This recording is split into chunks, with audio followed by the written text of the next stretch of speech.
మన సంస్కృతి సాంప్రదాయాలను ప్రతిబింబించే ఉగాది పచ్చడిలోని 6 రుచులు మన జీవితంలో కష్టసుఖాలకు నష్టాలకు ప్రతీకలని రాజమండ్రి సిటీ ఎమ్మెల్యే ఆదిరెడ్డి శ్రీనివాస్ అన్నారు. ఉగాది పర్వదినం సందర్భంగా తిలక్ రోడ్లోని రెడ్డి కన్వెన్షన్ హాల్లో ఆదివారం ఆయన పంచాంగ శ్రవణం ఏర్పాటు చేయించారు. మాజీ ఎమ్మెల్యే ఆదిరెడ్డి అప్పారావు, నగరతోలి మహిళా మేయర్ ఆదిరెడ్డి వీర రఫమ్మ, తెలుగుదేశం పార్టీ రాష్ట్ర నాయకులు, జిల్లా నాయకులు, కార్యకర్తలు పంచాంగ శ్రవణ కార్యక్రమానికి హాజరై విన్నారు. ఈ సందర్భంగా ఎమ్మెల్యే ఆదిరెడ్డి శ్రీనివాస్ మాట్లాడుతూ ఉగాది పచ్చడి పంచాంగ శ్రవణం గురించి సరదాగా చెబుతూ నవ్వులు పూయించారు. ఉగాది పచ్చడిలోని తీపి, చేదు, వగరు, పులుపు లాంటి షడ్రుచులు మన జీవితంలో కష్టనష్టాలు, సుఖ సంతోషాలు మొదలైన వాటిని ప్రతిబింబిస్తాయని అన్నారు. రాశి ఫలాలు ఎలా ఉన్నా మానవ ప్రయత్నం చేయాలని ఎమ్మెల్యే ఆదిరెడ్డి శ్రీనివాస్ సూచించారు.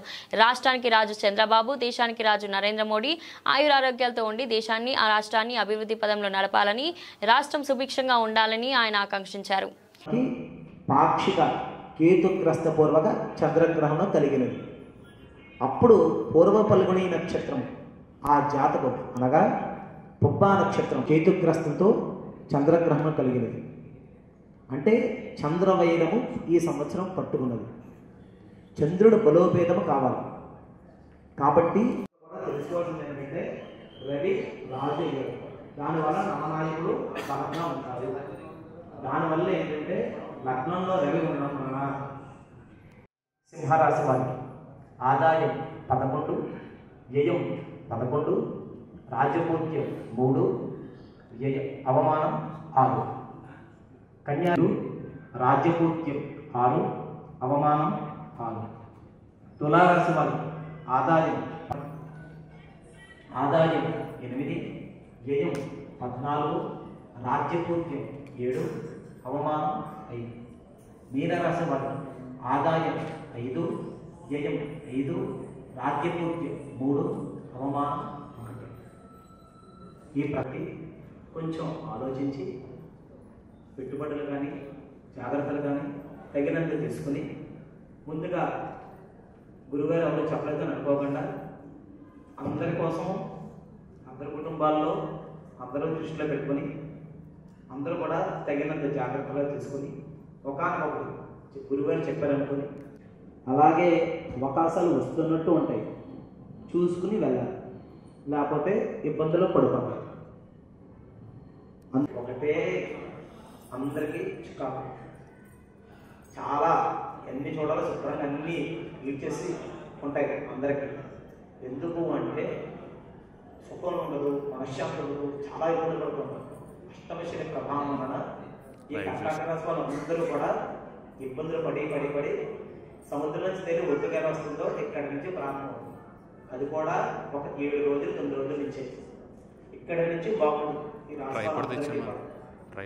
అయితే అష్టమశని వెళ్ళిన ప్రభావం దీనికి పోయింది. కానీ ద్వితీయ అష్టమంలో రాహుకేతుల వలన జాగ్రత్తగా కొంచెం ఉండాలి.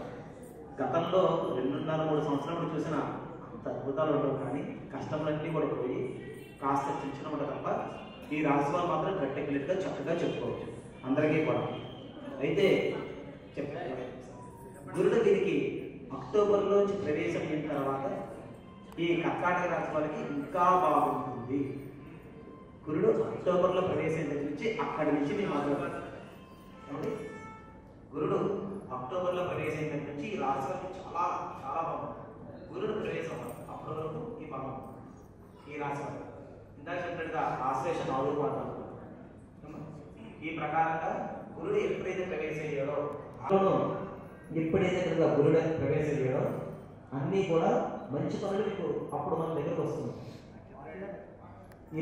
కాబట్టి చాలా జాగ్రత్తగా ఒక 2.5 ఏళ్ళు జాగ్రత్తగా ఉండాలి.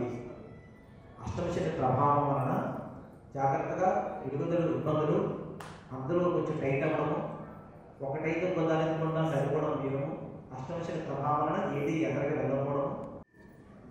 ఉత్తర 2, 3, 4 పాదాలు, చిత్తా నక్షత్రంలో 4 పాదాలు, 2 పాదాలు, ఉత్తర 2, 3, 4, హస్త 4 పాదాలు, చిత్త 1, 2 పాదాల వరకు కన్య. ఉత్తరాద్వయం, హస్త 4 పాదాలు, చిత్తార్థం కన్యా అని శ్లోక ప్రమాణం. ఈ కన్యా రాశి వారికి కిందన సంవత్సరము పర్వాలేదు, ఆ పై సంవత్సరం కొంచెం ఇబ్బందులు, అంతకుముందు ఇంకా ఇబ్బంది. ఇప్పుడు ఈ సంవత్సరం వీరికి చాలా బాగుంటుంది. మనశ్శాంతి ఈ సంవత్సరం పూర్తిగా ఉంటుంది ఇదివరకు కన్నా. అయితే రాహుకేతుడు షష్ఠ నిజంలో పడి గురువు వలన ఇప్పుడు దాకా కూడా అవ్వని పనులన్నీ వీరికి అన్ని పనులు ఎదురకయ్యి ఆదాయం బాగా వృద్ధి చెందుతుంది. ఏదైనా చేతిదానికి కూడా వస్తాయి. ప్రత్యేకించి గుర్తింపు, ఆదాయం అన్ని పనులు ఎదురకెళ్ళి అనుకోకుండానే మీ దగ్గరికి అన్ని పనులు వచ్చి కూర్చుంటారు. ఈ సంవత్సరం చాలా బాగుంది కన్యారాశి. గతంలో ఎప్పుడు ఇదంతా లేదు. ఒక ఏడాది 2 ఏళ్ళు కొంచెం బాగుంది. ఇప్పుడు ఈ సంవత్సరం పరిపూర్ణంగా బాగుంది. అందులో రెండు బాగున్నాడు కాబట్టి చూసుకోగలరు వీరికి. ఇంకా ఈ సంవత్సరం చాలా పరిపూర్ణంగా బాగుంది. రాశిలో కాదు ఇప్పుడు బాగుంది. అవకాశం వినియోగించుకోండి. అందరూ కూడా మన వాళ్ళు చూసుకోండి. దాన్ని బట్టి తర్వాత తులారాశి వాళ్ళు చిత్త ఈరోజు చాలా శుభదినం. యావత్ ఆంధ్రప్రదేశే కాకుండా భారతదేశ ప్రజలందరూ కూడా ఈ ఉగాది పండగను ఎంతో సెంటిమెంట్గా, ఈ ఉగాది రోజుని మంచి జరిగితే అన్ని ఈ సంవత్సరాంతం కూడా అంతా మంచి జరుగుద్దనే భావంతో ప్రతి ఒక్కరు కూడా ఈ ఉగాది పూజా కార్యక్రమాలు నిర్వహిస్తారు. ఇక్కడ రాజమండ్రి సిటీకి వస్తే ఎమ్మెల్యే ఆదిరెడ్డి శ్రీనివాస్ మన సిటీలో ఉన్నటువంటి ప్రజలందరికీ కూడా మంచి జరగాలని ఈ రోజున పండితుల్ని పిలిపించి ఈ కళ్యాణ మండపంలో పంచాంగ శ్రవణాన్ని ఏర్పాటు చేయడం జరిగింది. ఎవరి రాసులు ఏ విధంగా ఉన్నాయో తెలుసుకొని తదనుగుణంగా ఎలా నడవాలనే దాని గురించి, అందు గురించనే ఈ రోజున మేము కూడా మన రాజమండ్రి సిటీ కాకుండా మన కార్పొరేషన్ పరిధే కాకుండా ఆంధ్రప్రదేశ్లోని ప్రజలందరికీ కూడా మేము మనస్ఫూర్తిగా మంచి జరగాలి ఈ సంవత్సరం అంతా అని ఉగాది శుభాకాంక్షలు తెలియబడతాయి. ఓకేనా? విశ్వమంతటా ఉన్న తెలుగు ప్రజలు అందరికీ కూడా విశ్వావసు సంవత్సర శుభాకాంక్షలు. ఉగాది అనగానే తెలుగువారి యొక్క పండుగ, మన సంస్కృతి, మన సాంప్రదాయం. మరి ఏదైతే ప్రతి ఒక్కరి యొక్క జీవితంలో కష్ట నష్టాలు, సుఖ సంతోషాలు ఏదైతే ఉంటాయో ఇవన్నీ కూడా ఒక సమ్మేళనం. ఏదైతే ఉగాది పచ్చడిలోని ఒక 6 రుచులు ఏదైతే ఉంటాయో ఈ యొక్క జీవితాన్ని ప్రతిబింబిస్తాయి. మరి ఆ ప్రతిబింబంలోనే ఏదైతే ఉన్నాయో మనం స్వీకరిస్తూ ఉన్నామో ఇవన్నీ కూడా సుఖాలని, కష్టాలని, బాధ్యతల్ని, అవమానాల్ని అన్నీ కూడా సమపాలుగా స్వీకరించాల్సిన అవసరం ప్రతి ఒక్కరి పైన ఉంది. మరి ఈ యొక్క నూతన సంవత్సరం ఏదైతే తెలుగువారి యొక్క నూతన సంవత్సరం సందర్భంగా ప్రతి ఒక్కరూ కూడా సుఖ సంతోషాలతో ఉండాలని, నూతన ఉత్తేజంతో, ఉత్సాహంతో దినదిన అభివృద్ధి చెందాలని, ఆయా రంగాల వారు అభివృద్ధి చెందడంతో పాటు 10 మందికి కూడా తోడ్పాటు అందించే విధంగా, సహకరించే విధంగా ప్రతి ఒక్కరు కూడా ఆలోచించాలని. ఇది ఒక కొత్త సంవత్సరం, కొత్త ఆలోచనలు, మంచి పనులు చేయడానికి ఒక అడుగు ముందుకేసే రోజు. మరి ఇలాంటి రోజున ఉగాది నాడు మరి రాష్ట్ర ప్రభుత్వం ఏదైతే కూటమి ప్రభుత్వం P4 అనే ప్రోగ్రాం ఏదైతే ప్రజలు, ప్రభుత్వం, ప్రైవేట్ అనుసంధానంతో పేదరిక నిర్మూలన కార్యక్రమం, అంటే ఏదైతే సమాజంలోనే ఆర్థిక అసమానతలు ఉన్నాయో ఆ అసమానతల్ని తొలగించేందుకు P4 కార్యక్రమం తోడ్పాటు అవ్వాలన్నది ఏదైతే నారా చంద్రబాబు నాయుడు యొక్క విజన్ 2047లో ఇది ఒక ప్రధానమైన అంశం. సమాజంలో అనేకమైన దశాబ్దాలు గడుస్తూ ఉన్న ఈ రోజున సమాజంలో ఈ ఆర్థిక అసమానతలు చాలా స్పష్టంగా కనబడతా ఉన్నాయి. అది నిర్మూలించడానికి గౌరవ ముఖ్యమంత్రి చంద్రబాబు నాయుడు గారు ఒక వినూత్నమైన కార్యక్రమం తీసుకుంటా ఉన్నారు. దాన్ని ఉగాది రోజున ప్రారంభించుకుంటా ఉన్నారు.